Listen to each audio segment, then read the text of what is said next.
Қайырлы күн, бүгінгі сүйікті оқырмандарымызға келесі кезекте ойла, қолымызда ұстап отқандай ойла орта және жоғарғы сынып оқушыларына, сондай-ақ ғылыми қызығушылық танытқан ересектерге арналған Қазақстандағы алғашқы ғылыми көпшілік журналы.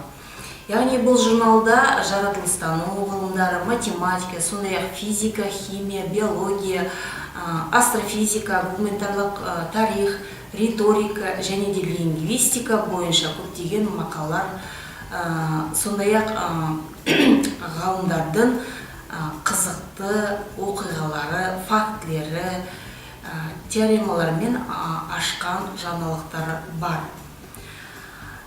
Және де айта кетейін деген, осы былтырғы жылдың 2021 жылдың номер 12-ші журналында, санында өзін жаса айдарымен мұз бен оттың әні мұз шамдары берілген болатын. Мінекей көріп отқаныңыздай 62 мен 65-ші бетте. Бұл қысқы суық жалғыз жарықтары қалай қорғауға болады, мұзды сауытты көмектеседі.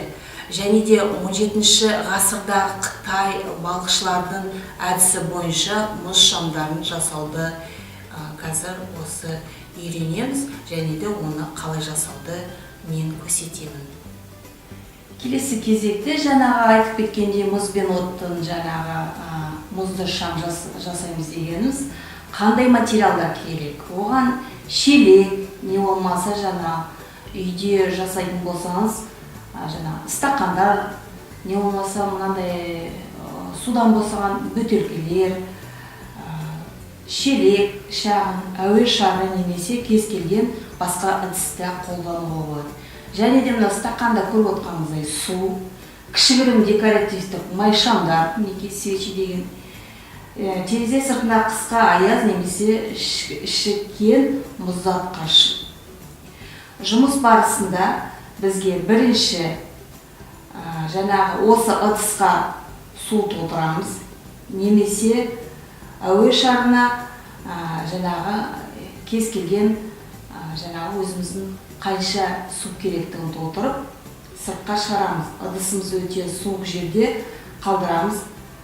Аяз кезінде жылтылмаған балконға, аулада немесе жай ғана мұздатқыш камерада жаңа осыны қатыруға болады. Үшінші, ыдысымызда қалың мұз пайда болғанда мұзды форманы алып, артық суды төгіп тастаймыз да, керек болса да жаңағы саналауды қозғаңыз.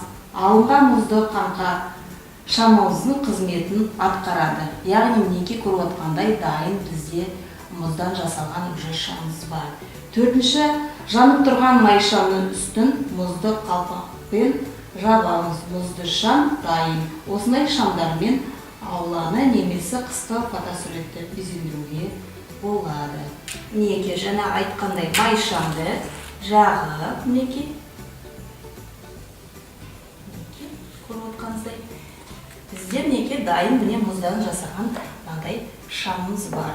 Міне осының ішіне қойып, мінекей қысқа мінекей безендіріп, мінекей осындай фотосуреттер жасауға болады.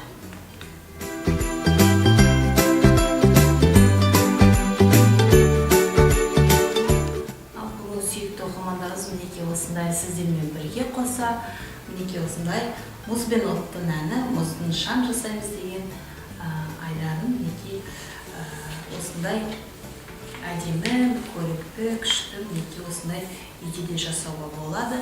Және де біздің кітапханамызға келіп, жаңа керекті кітаптарыңызды міне осындай жаңағы ойлар журналын алуыңызға болады.